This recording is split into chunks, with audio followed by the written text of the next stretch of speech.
The train did not stop immediately. It slowed down first. Slowly, painfully, as if even the machine itself knew where it was arriving and did not want to continue. Inside the wagon, Daniel could no longer feel his legs.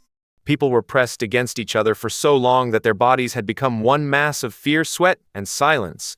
No one spoke anymore. Not because they had nothing to say, but because they understood something without needing words. Whatever was waiting outside was worse. Daniel tightened his grip on his mother's hand. Her fingers were cold. Too cold. "Mama," he whispered. She didn't answer. She was staring at the door. Waiting, the train stopped. For a moment, nothing happened. Then suddenly, the doors were ripped open. Light flooded in like a violent force. "Ras! Schnell! Move!" Soldiers shouted, their voices sharp and merciless. Dogs barked wildly. Daniel jumped down with the others, his feet hitting frozen ground. The cold cut through him instantly. He looked around. Barbed wire stretched endlessly. Watchtowers stood above them like silent judges. Guards everywhere. And in the distance, smoke, thick, rising into the sky. Daniel frowned. Something was burning, but didn't smell like wood. "Stay close," his mother whispered suddenly, pulling him toward her. He nodded quickly. People were being separated. Men to one side, women and children to the other. A tall officer stood in front of them, pointing. Left, right, deciding their fate in seconds. When Daniel and his mother reached him, the officer barely looked at them. "Age?" he asked. 12, his mother replied. The officer stared at Daniel for a second longer than necessary, then pointed right. Daniel stayed with his mother. For now, they were marched through the gates. Daniel didn't understand the words written above them. But he understood the feeling. This place was not meant for living. Inside the camp, everything felt wrong. The air, the silence, even time itself, it didn't move the way it should. Hours felt like days. Days felt like something endless. Daniel was given a number. Not a name. A number. Remember it. A prisoner whispered to him. If you forget it, you disappear. Daniel repeated it again and again inside his head like it was the only thing keeping him real. The barracks were overcrowded. Wooden beds stacked 3 levels high. No space, no warmth, no comfort. Only survival. On his second day, Daniel met Jacob. Jacob looked older, maybe 16, but his eyes looked much older than that. "You're new," Jacob said. Daniel nodded. "Listen carefully," Jacob continued. "Don't ask questions, don't trust anyone, and never stand out." Daniel swallowed. "Why?" he asked quietly. Jacob looked at him, long, then said something Daniel would never forget. "Because here, being noticed is the worst thing that can happen to you." Days passed. Daniel learned quickly, too quickly for a child, how to hide food, how to avoid guards, how to stay silent even when everything inside him wanted to scream. But the hardest thing to learn was how to stop hoping. One night Daniel noticed the smoke again, stronger, closer. He turned to Jacob. "What is that?" he whispered. Jacob froze. For a moment he didn't speak. Then he said quietly, "Don't look at it." "But what is it?" Jacob's voice hardened. "I said don't look." Daniel didn't ask again. But that night, he didn't sleep, because deep inside, he already knew. Weeks passed. Daniel grew weaker, thinner, but something inside him refused to break. Then one morning, everything changed. Guards came earlier than usual, shouting, aggressive, different. "Line up, now!" Something was wrong, very wrong. The prisoners stood in rows, silent, frozen. An officer walked down the line with a paper in his hand. Numbers. He began calling them, one by one. Each number echoed like a final sentence. Men stepped forward, some crying, some silent, some already gone inside. Then Daniel heard it, his number. The world stopped. He looked at Jacob. Jacob looked back. For the first time, Daniel saw fear in his eyes, real fear. "Don't move, move," Jacob whispered, but the guard shouted again. Louder, angrier. Daniel stepped forward, slowly, his legs shaking, his heart pounding so hard he thought it would burst. This was it. He didn't know what it was, but he knew there was no coming back from it. Then suddenly a hand grabbed his arm, hard. "Jacob, run," he whispered. Daniel froze. "Run, run," Jacob repeated. Daniel looked at the guards, at the line, at the smoke, then back at Jacob. Everything happened in a second, and he ran, behind him, shouting, dogs barking, gunshots. But he didn't stop. He couldn't. He ran through the camp, between barracks, across frozen ground, until suddenly he saw it, a gap. Small. Between two fences, he dropped to the ground, crawled. The wire tore his skin. But he didn't stop. Halfway through, a gunshot echoed. Daniel froze. Then he turned his head. And what he saw stayed with him forever. Jacob, standing, facing the guards, not running, not hiding, drawing their attention away. Then, more gunshots. Daniel pulled himself through, fell hard onto the other side. Freedom. But it didn't feel like it, because behind him, everything was still burning. And Jacob, Daniel stood up slowly, his body shaking, his mind broken. But he remembered one thing. Don't stop. So he ran, into the forest, into the unknown.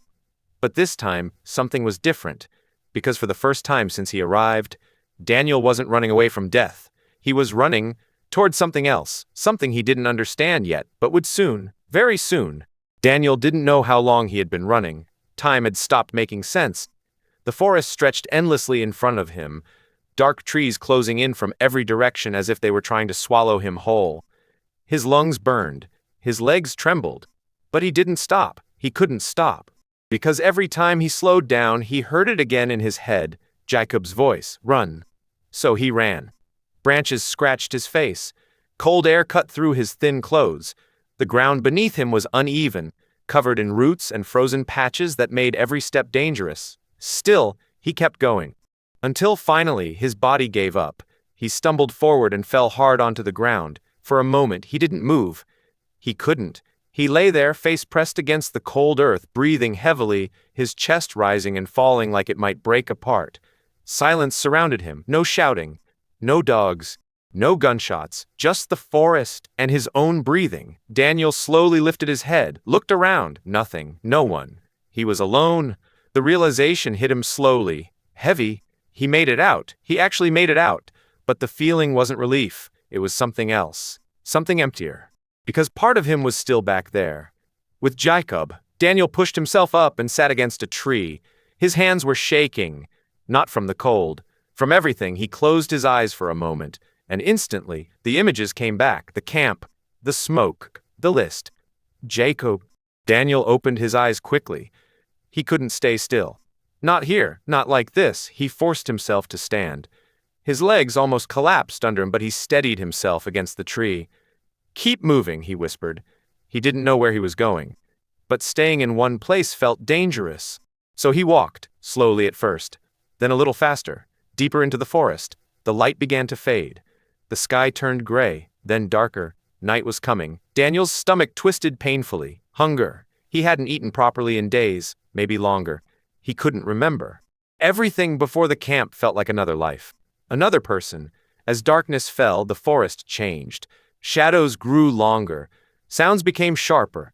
Every crack of a branch made his heart jump. Every movement between the trees felt like someone watching him. And that feeling, it wouldn't leave. You're not alone. Daniel stopped, turned quickly. Nothing, just trees. But he felt air. Hello? He whispered. His voice sounded weak. Lost, no answer. He took a step back. Then another.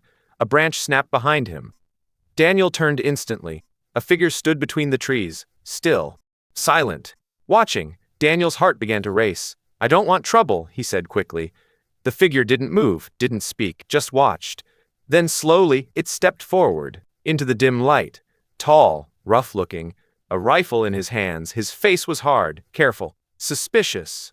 Where did you come from? The man asked. His voice was low, controlled. Daniel swallowed. The camp, he said. The man didn't react immediately. He studied him. From head to toe, the torn clothes, the thin body, the fear. You escaped? The man asked. Daniel nodded. The man's grip tightened slightly on his rifle. People don't escape that place, he said. Daniel looked down. Silence. The wind moved through the trees, cold, whispering.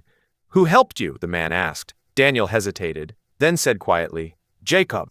The man's eyes narrowed. Where is he? Daniel didn't answer. He didn't need to. The man understood. Something changed in his expression. Just slightly. He lowered the rifle a little. Follow me, he said. Daniel blinked. What? If you stay here, you die? The man said simply. Daniel didn't argue. He followed. They walked through the forest in silence. The man moved carefully, like someone used to hiding, used to surviving. Daniel tried to keep up, his legs still weak, his body still tired, but he didn't complain. After some time, faint lights appeared between the trees. Hidden, low, careful, a camp.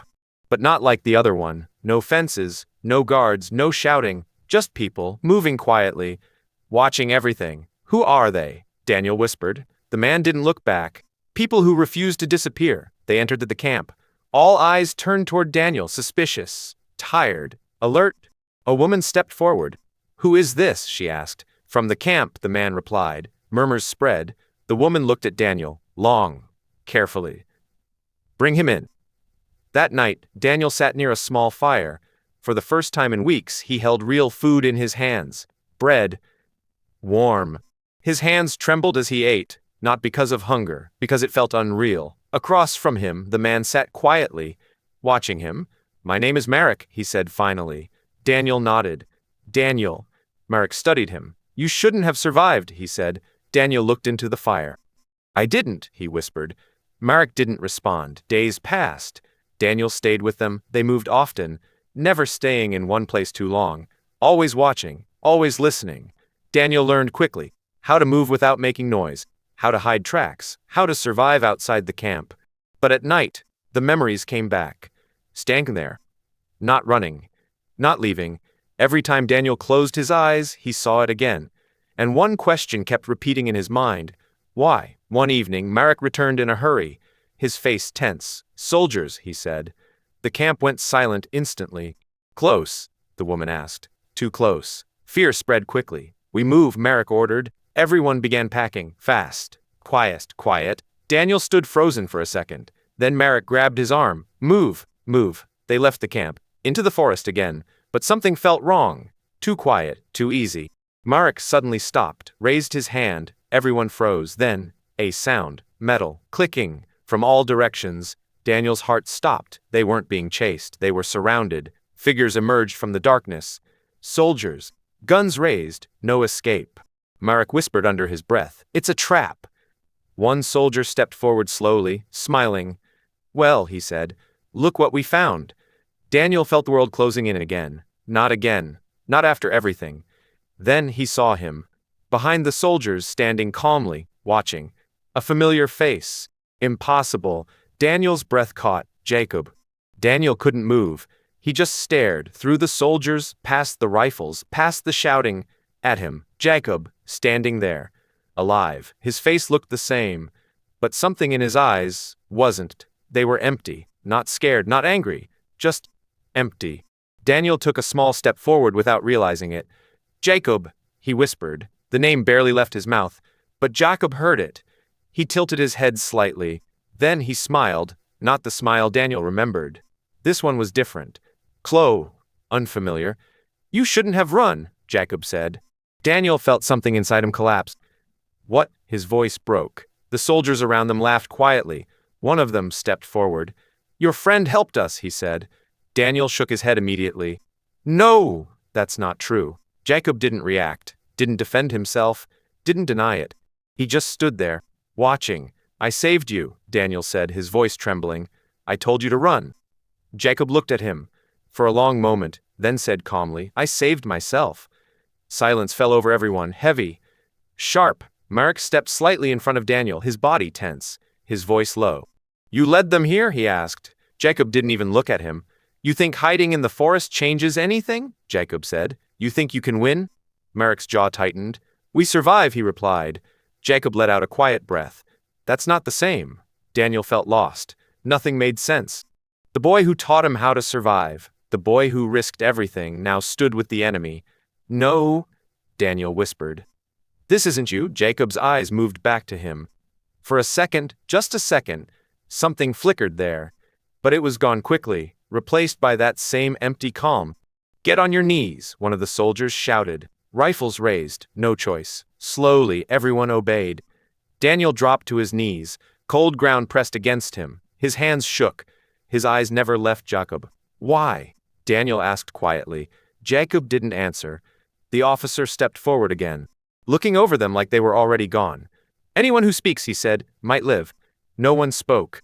No one moved. The forest was silent. Then a gunshot. Loud, sudden. Daniel flinched, but the pain didn't come. Instead, a soldier fell, another shot, then another. Chaos exploded. Gunfire from the trees. Shouting, confusion. The soldiers turned in every direction.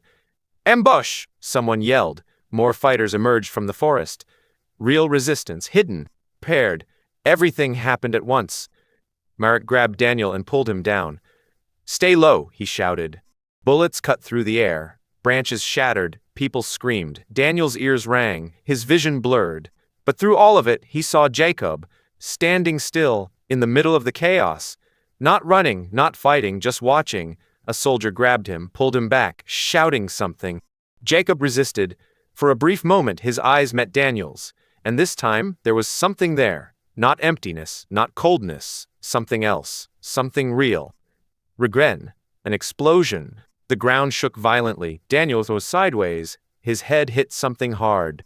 Everything went dark for a second. When he opened his eyes, silence. The battle was over. Smoke drifted through the trees. Bodies lay scattered, some moving, most not. Daniel pushed himself up slowly, his head spinning. Marek, he called. A hand grabbed his arm. Marek. Alive. We have to go, Marek said quickly. No time. Daniel nodded weakly. Then suddenly, Jacob, he said. Marek's face changed. Hard. He was with them, Marek said. Daniel shook his head. No, you didn't see him. Marek grabbed his shoulders. In war, he said. People break. Daniel looked down. Or they pretend to, he whispered. Marek didn't respond. Because he didn't understand. But Daniel did. Something about Jacob didn't match. Didn't fit. And deep inside, that small feeling grew stronger. This wasn't betrayal. Not completely. Far behind them, hidden in the smoke, Jacob lay on the ground, breathing slowly, painfully, blood spreading across his side. A soldier approached him. You did well, the man said. Jacob didn't respond. His eyes were fixed on the forest, on the direction Daniel had gone. You helped us find them, the soldier continued. You'll be rewarded. Jacob finally spoke. Weak, barely a whisper. I didn't help you, the soldier frowned. What? Jacob's lips moved slightly. I led you away from him. Silence. The soldier's expression darkened, but Jacob didn't care anymore. His eyes slowly closed, and for the first time since the camp, he looked at peace. Daniel didn't speak for a long time. They walked through the forest again. Faster this time, more careful, more silent. But inside his head, nothing was quiet. Jankar, standing there, looking at him, that last look, it didn't match what everyone else saw. It didn't match betrayal. It didn't match fear. It was something else. Something Daniel couldn't explain. Marek, he said finally. Marek didn't stop walking. What? That boy, Daniel continued. Jacob. Marek's expression hardened slightly. We don't talk about him. Daniel frowned. Why? Because he chose his side, Marek replied. Daniel shook his head immediately. No, he didn't. Marek stopped, turned slowly. And how do you know that? He asked. Daniel hesitated, because he didn't have proof, only a feeling. But that feeling was stronger than anything else. He told me to run, Daniel said. Doesn't mean anything, Marek replied. It means everything, Daniel insisted. Silence stretched between them. The others kept moving, but Marek and Daniel stood still, looking at each other. Finally, Marek sighed. In war, he said quietly, people do things to survive. Daniel looked down. Or to protect others. Marek didn't answer. Because he didn't want to believe that, they reached a new hiding place before nightfall. A small, broken structure hidden between trees, barely visible, perfect for hiding. The group settled quickly. No fires, no noise, no mistakes. Daniel sat in a corner, alone. He couldn't let it go. Jacob didn't betray them. Something else was happening, something bigger. That night, Marek approached him, sat beside him quietly. You're still thinking about him, Marek said. Daniel nodded. Marek reached into his coat, pulled out something. A small piece of cloth. Dirty, torn, he handed it to Daniel. Daniel looked at it, then froze. A number, stitched into the fabric. Familiar, too familiar. Jacob's number. Daniel's breath caught.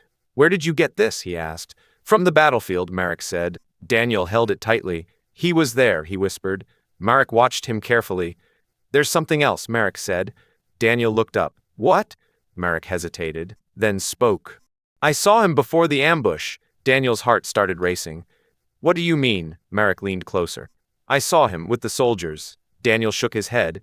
No, not captured, Marek continued, walking. Silence. Daniel felt the ground disappear beneath him. He walked into their camp, Marek said. On his own. Daniel stood up suddenly. That's not true. His voice echoed slightly. People turned, watching. But he didn't care. You're wrong, Daniel said. You didn't know him. Marek stood as well. And you did? Daniel's voice dropped. Yes. Silence. Marek looked at him. Then said quietly, then explain it. Daniel couldn't, not with words, but deep inside, something started to form. A possibility, a dangerous one. What if? Daniel whispered. Marek frowned. What? What if he made a deal? Daniel said.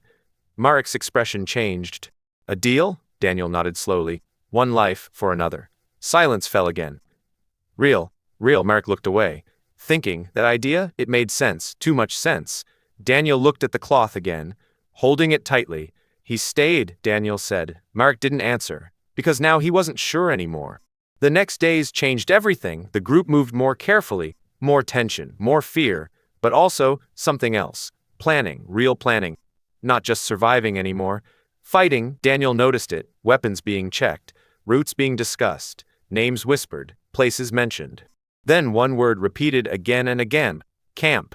Daniel's chest tightened. They were going back. One evening, Marek sat with the others, maps spread on the ground, low voices, serious faces. Daniel moved closer, listened. We hit them from the east side, one man said. Too many guards, another replied. We don't have a choice, Marek said. Daniel stepped forward. You're attacking? All eyes turned to him. Marek didn't deny it. Yes. Daniel's heart started pounding. Why? Marek looked at him. Because there are still people inside. Silence. Daniel swallowed. The camp, the smoke, the people who never left. He looked down, then back up. I'm coming, he said. Marek shook his head immediately. No, I'm coming, Daniel repeated. You're a child, Marek said. Daniel's voice didn't shake this time. I survived that place. Silence. Everyone looked at him, not as a child, but as something else, something harder. Marek studied him. Long, carefully, then finally, he nodded.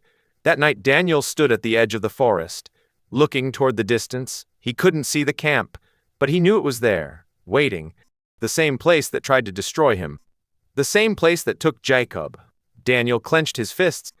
I understand now, he whispered. The wind moved through the trees. Cold, quiet. But Daniel wasn't afraid anymore, because this time, the night of the attack came without warning. No dramatic moment, no speech, just a quiet signal passing between the men. And suddenly, everything was in motion. Daniel lay flat against the cold ground, his eyes fixed on the distant outline of the camp. Even from far away, he could see it. The fences, the smoke. It looked exactly the same, like nothing had changed. But tonight it would. Marek crawled beside him. Stay close, he whispered. Daniel nodded. His heart was beating fast. But not like before. Not fear. Something else, something stronger. The signal came. A small movement, a hand raised. Then the world exploded. Gunfire tore through the silence. Loud, violent, final. Daniel flinched but didn't stop. The outer fence was hit first. Explosives shattered the wire. Metal screamed as it collapsed. A gap opened, and the fighters rushed forward. Daniel followed. His legs moved without hesitation. Through the breach, back into the place he thought he would never see again. The smell hit him first. The same smell, the same air. Everything rushed back at once. The barracks, the shouting, the fear. For a moment, he froze.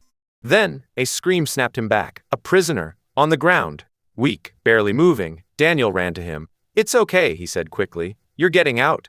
The man didn't respond. Didn't understand. Daniel grabbed his arm.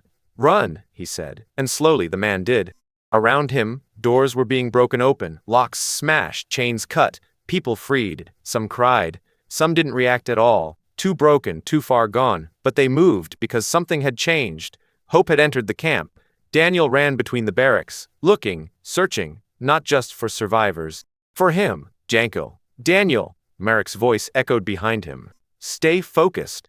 Daniel didn't answer, couldn't. He had to find him. He reached the yard. The same yard where everything changed, where his number was called, where he ran. Daniel slowed, his breathing heavy. Then he saw movement.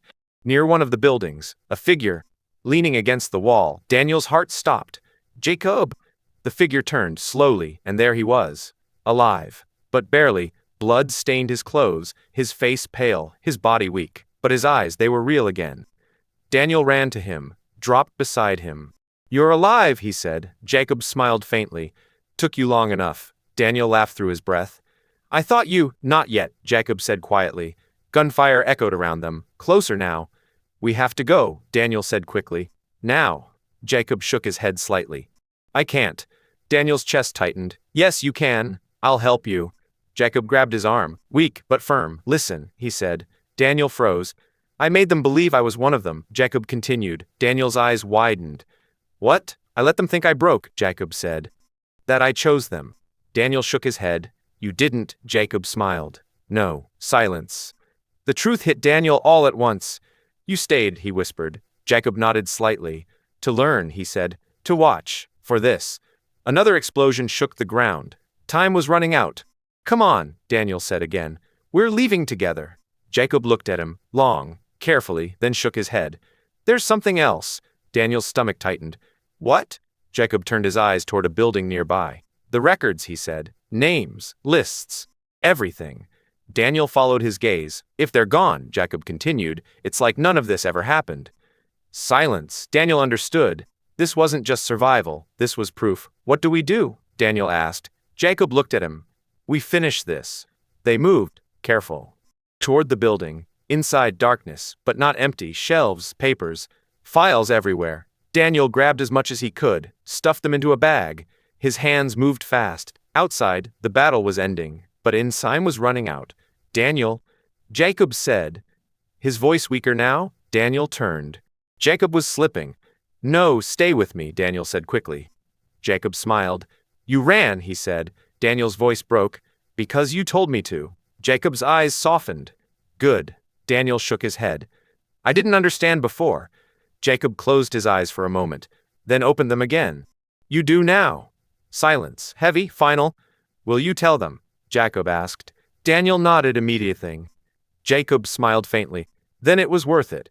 His hand slipped. Still, Daniel froze. Everything stopped. Again, but this time, he didn't run. He stood slowly, picked up the bag, and walked out. The camp was falling, guards gone, fires rising, prisoners escaping. Marek saw him. "You're alive," he said. Daniel nodded. Marek looked past him. "Jacob?" Daniel looked back at the building, then at the sky. "He finished," he said quietly. The sun began to rise, light slowly breaking through the smoke. Daniel stood at the edge of the camp, not as a prisoner, but as a witness. He tightened his grip on the papers. "Names, stories, truth. They won't disappear," he whispered, "because now someone would remember." The sun rose slowly over the camp. For the first time, Daniel saw it in daylight, not through fear, not through confusion, but clearly. The fences were broken, the towers silent, the guards gone, smoke still rising into the sky. But it felt different now, not like before. Before, it meant death. Now, it meant something had ended. Daniel stood still. The bag in his hands felt heavier than anything he had ever carried, not because of the weight, because of what was inside. Names, proof. Behind him, people moved, slowly, carefully, some helping others walk, some just standing, not understanding what had happened. Freedom didn't feel real, not yet. Marek approached him, his face tired, his clothes stained, but his eyes alive. "You did good," he said. Daniel didn't respond. He kept looking at the camp, at that one building, the one Jacob never left. Marek followed his gaze, then spoke quietly. "He knew," he said. Daniel swallowed. "I know." Silence, a long one. Then Daniel asked, "Do you think anyone will believe this?" Marek looked at the bag, then back at him. "They will have to," he said. Daniel nodded, but deep inside, he wasn't sure. Because some things were too dark to be believed. They began to move, leaving the camp behind, step by step. But Daniel stopped after a few meters, turned around. He had to look one last time. Not at the fences, not at the towers, at the past. Everything he had been, everything he lost, everything he survived. He closed his eyes for a moment, then opened them again, and turned away, this time for good. Days passed. The world outside the forest felt unreal. Villages, people, normal life, it all looked the same. But Daniel knew it wasn't. Because once you see something like that, you don't go back. You carry it with you. Always, the documents were delivered. Quietly, to people who would understand their importance, or at least Daniel hoped they would. Some believed. Some refused to look at all. But it didn't matter, because the truth existed now, and it couldn't be erased. Not completely. One evening, Daniel sat alone, holding a small piece of cloth. Jacob's number. The only thing left of him. Daniel ran his fingers over it slowly. You didn't break, he whispered. You chose. The wind moved gently around him. Saw it. Not like the forest before. This time, it didn't feel like something was watching. It felt like something was gone. And finally at peace. Marek walked over, sad beside him. You should rest, he said. Daniel nodded, but didn't move. Do you ever forget? Daniel asked. Marek didn't answer immediately, then said no. Daniel looked at him. Then how do you live with it? Marek looked ahead. Not at Daniel. At some point, he said quietly. You stop asking why. Daniel frowned slightly. And then, Marek took a slow breath. You start deciding what comes next. Silence. Daniel thought about that. About everything. The camp. The escape. Jacob. The choice. The cost. Then he nodded, slowly. I think I know, he said. Marek looked at him. For what? Daniel stood up, holding the cloth tightly. For what comes next? Time passed. The war didn't end that day. But something changed, small at first, then bigger. Stories began to spread. Whispers turned into truth. Truth turned into evidence. And evidence couldn't be ignored forever. Daniel grew older, but he never left it behind. He told the story. Again. Not for himself. For the ones who didn't come back. For the ones whose names were almost lost. One day, years later, Daniel stood in front of a group of people. Quiet, listening, he held the same piece of cloth. Still worn, still real. They tried to erase them, he said, his voice steady, but they failed. He looked at the people in front of him. They thought if no one remembered, they would disappear. He shook his head, but they were wrong. He held the cloth up slightly. 'Cause as long as one person remembers, they are still here. Silence filled the room, heavy, respectful. Real. Daniel lowered his hand, and for a moment, he saw him again. Jacob, standing, not in the camp, not in the smoke, but somewhere quiet, free. Daniel smiled slightly, not out of happiness, but understanding, because some people don't survive by escaping. They survive by choosing to stay.